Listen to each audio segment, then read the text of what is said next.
We want justice in this case. We don't want secret grand jury proceedings. We don't want secret medical examiner reports. We want all threats investigated. We want the truth behind that audio. I want to know. And I want everybody on that boat polygraphed. We want answers. I didn't come down here to do anything other to get the truth. Did you kill Nolan? Did you have anything to do with Nolan's death? Did you delete anything out of Nolan's phone? If this were your child, wouldn't you want to know what happened?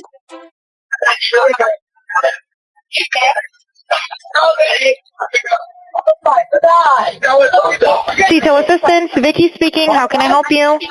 Hey, we're at the west tip of Horn, and our bilge pump stopped working. We're sinking. Can you all please come? We have a membership. All right, of course. How far is the water coming up, sir? Can you give me a description? Ankles? Hello? Hey. Yes, how far is the water coming up, sir? It's coming up. We're just sinking. I don't know. Like, we're going down. What did we just hear? What was that? One more time, please.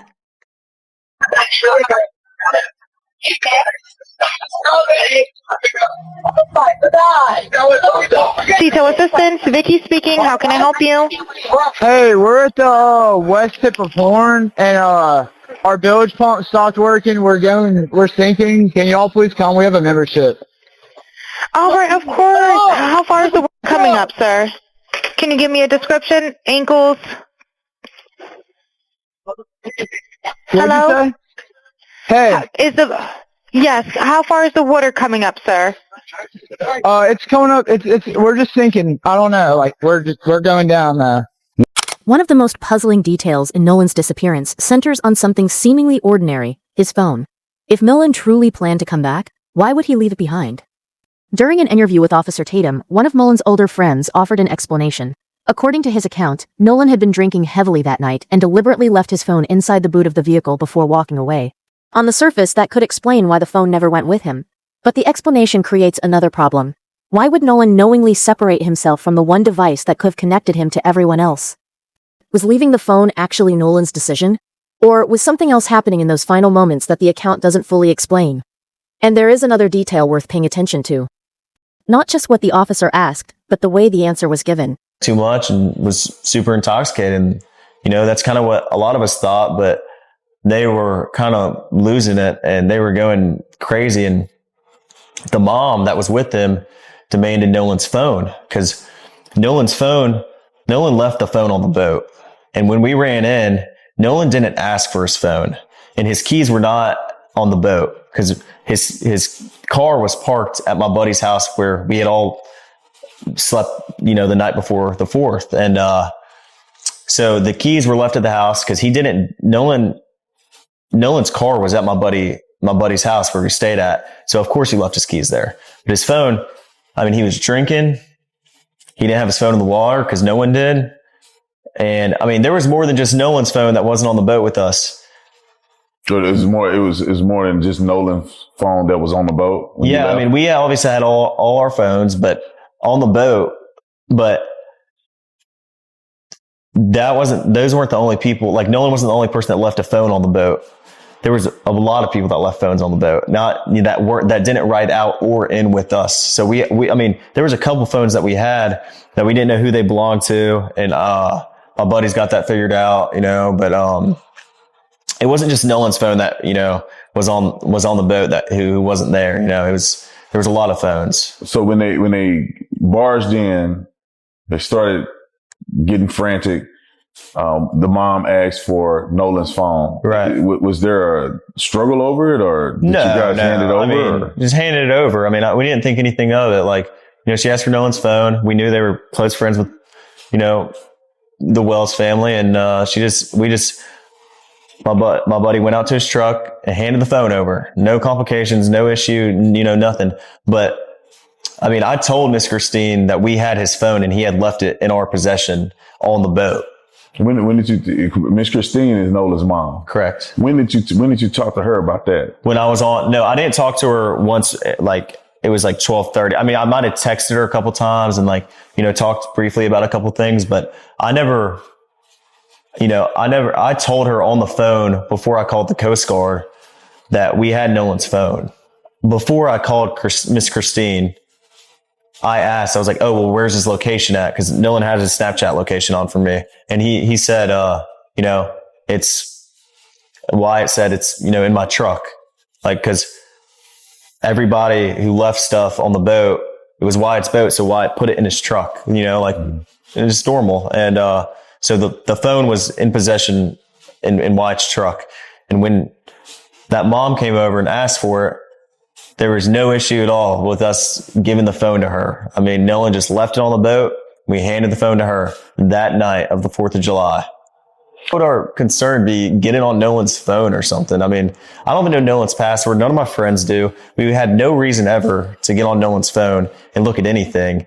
I didn't even touch Nolan's phone. None of us touched Nolan's phone until somebody took it off the boat and put it in Wyatt's truck. And then no one touched it until we handed it back, you know, to the mom that was at my buddy's house. One commentator briefly stepped outside the usual case discussion to explain why the newly released material affected her so deeply.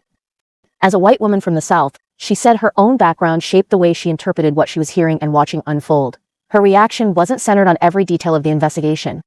Instead, she focused on one piece of evidence that had suddenly drawn intense public attention: the Ceto call recently released by Nancy Grace. And for her, that recording raised questions that went far beyond what could be heard on the call itself. In for like 2 seconds on the Nolan Wells case, because I just saw where Nancy Grace came out with the transcribed Ceto call. And here's my thing. I'm from the South, so I feel like I can speak on this because I grew up around nothing but racist, okay? And so as someone with this skin, I feel like I could speak out on this. Here's my questions. Why... First of all, so many of y'all want to say that it wasn't murder. Like, so many of y'all were so quick to say it wasn't murder, that things happened. If that was the case, then why do none of the friends know what happened? Furthermore, Nancy Grace just released a Ceto call. Anybody in their right mind, if you hear what was on that call in the background where they're asking, is someone dead? First things first, you're not going to call Ceto. You're going to call 911, typically, if you're worried about someone. Secondly, why did you turn down Coast Guard when they asked if you needed the Coast Guard? If you are sinking, and if there is that shit going on in the background, like what they're asking about, is someone dead, you should say yes to any bit of help that you can get, right? I also think it's odd that all of them got rid of their social media. None of them have really had much of an explanation. They do what your typical white people do in those circumstances. Look at the Murdaugh case, and there was no one of color in that case. But because they were prominent Caucasians surrounding around that death of the girlfriend, they did everything they could to cover up and get him out of it. The same rules apply to this, like in my head, the same rules apply to this. They were both situations were boating. And in those situations, someone unfortunately lost their life. But getting back to the Nolan case, hearing that voice, like hearing that recording of them asking for, or just asking if someone is dead in the background, how is it that you're clueless and you have no idea what could have happened to him? That call, like, there's a reason why Nancy Grace got her bob fixed to the heavens, honey. That thing wouldn't move in hurricane force winds. She knows something. Her gut tells her something, just like my gut has been telling me something has been going on with this case. It was too weird. It was too weird. And I got to be careful with how I say things, because y'all love to drag me through the mud anytime I talk out against Caucasians. So I'm trying to be careful with how I word this. But before I get in the shower, I've had a long day at work. Before I get in the shower, I really wanted to put a little bit of 2 cents in your head with that, because I commented on Nancy Grace's video, and already people have started coming for me. And all I did was comment, why did we call CETO and not 911? And several people commented and said, well, because there was no medical emergency. You fucking racist idiot. What do you mean there's no medical emergency? Open your fucking ears. And do you not hear them in the background asking if someone is dead? Are you that small-minded that you will forego any bit of the facts because you need your story to be the truth where no one was murdered? If that was your youngin', if the roles were reversed, y'all, my God, as a white person, I can come out and say that. I know good and well if the roles were reversed, y'all would be dragging this through the mud. But because it was a group of Caucasians and it was an African-American person that passed away, all of you small-minded, closed, racist people, you immediately want to assume that he died of like natural causes, or he caused his own death, or it wasn't a murder. I will always stand on the right side of history. I promise you. I don't care how many people cancel me, how many people come for me. My boys will know that their mother always stood on the right side of history. I have said that there was something fishy about this case from the moment it came out in the news. And as soon as I posted something about it, y'all came for me. And I'm just here to say that I stand with Nancy. There's a reason why Nancy is as into this as she was the Casey Anthony shit. Okay? She knows because her spidey senses are tingling just like my spidey senses are tingling. If a youngin' ever went with me on a boat, it don't matter if they were black, white, brown, purple, green, blue, square, triangle, rectangle, obtuse, caboose, papatoose, you name it. That baby's coming home with me and my family. I don't care if anybody got in a fight or an altercation. If you go on the boat with me and my husband, I'm bringing you back. Scout's honor. Promise. There's something, you never leave anybody, anywhere, especially on water. Y'all can get the fuck out of here with your excuses. That's the thing about you racist people. Y'all will make an excuse out of anything to justify any type of actions. Every single time. There's always an excuse. Just as soon as something happens in the media when an African American or a brown skinned person is involved, you're quick to say, stupid is as stupid does, right? All those things. But you didn't say that about the young girl that died with the Murdochs on the boat. Everybody was boo-hooing tears about her dying. It was so tragic, right? But we don't have that same sympathy for this poor youngin' who had his whole life ahead of him. It doesn't matter what the familial situations were, because I saw that being thrown around. That doesn't matter.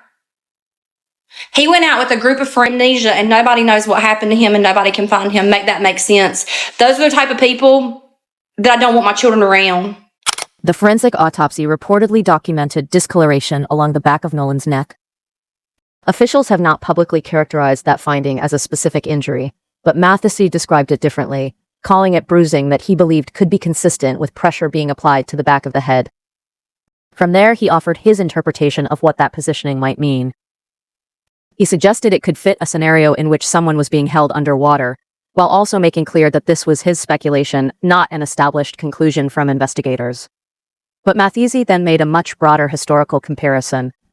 He referenced the 1955 killing of 14-year-old Emmett Till in Mississippi, a case that became one of the defining moments of the civil rights era, after Till was accused of offending a white woman. Matthews was not saying the two cases were identical.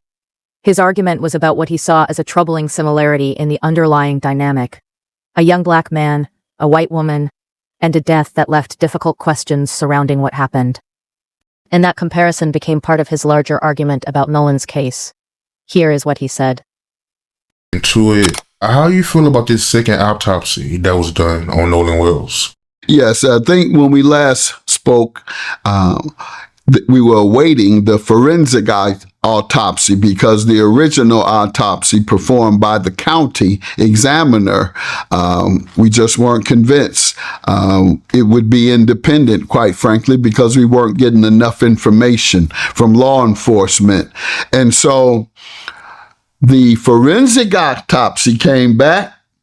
And lo and behold, even though they're trying to downplay it, and I understand Ben Crump and NAACP and others don't want to try and jump to conclusion or step too far out, but the forensic autopsy showed that there was what they call discoloration. No, I call them bruises in the back of the head, appearing that someone has had their hand pressed at the back of their head, at the back of Nolan's head.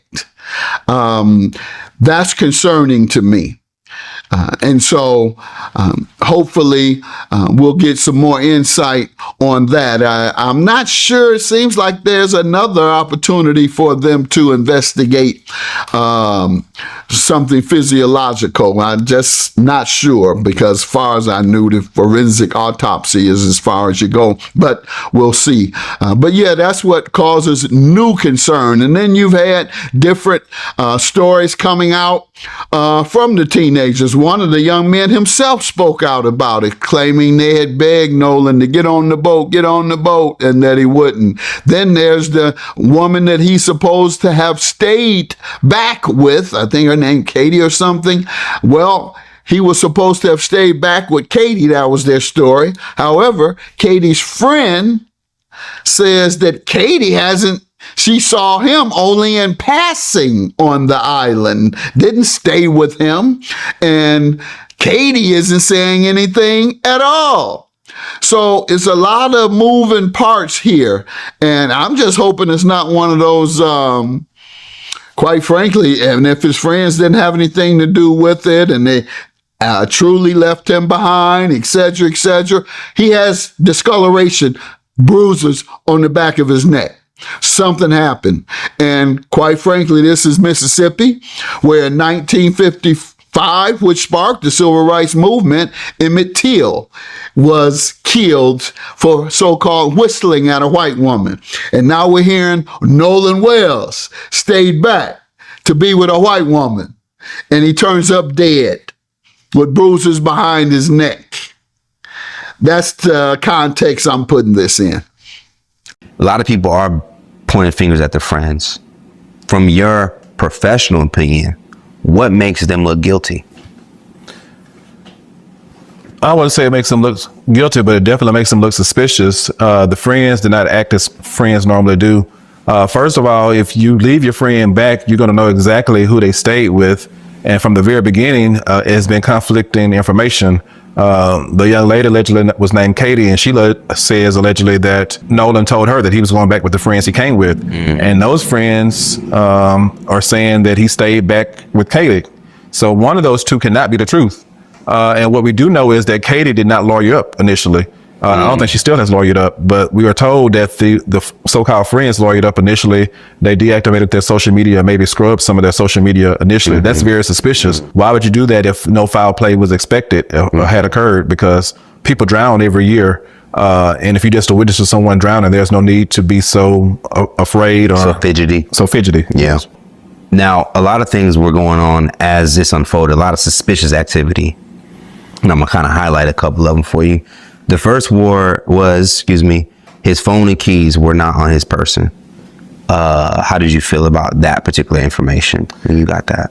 That in of itself, the phone, if you're out boating and the water was so high, you normally would have your phone on a dry location. So you would have left it in the interior of the boat or something. But the suspicious thing would come when if he allegedly told them he was going to go stay on the island with a young lady, he would have retrieved his phone. You know for certain you don't have it on you. Yeah. And so that's one of the first things you're going to do. I would think I would give you the phone. Hey, yo, here's your phone. He would have voluntarily, when it retrieved, or his friends would have reminded him of taking it to him before they got on the boat and left the island. They would have seen it. And definitely if they just happened to forget to give it to him, as soon as they got back to land, they would have taken it to his mother or his father.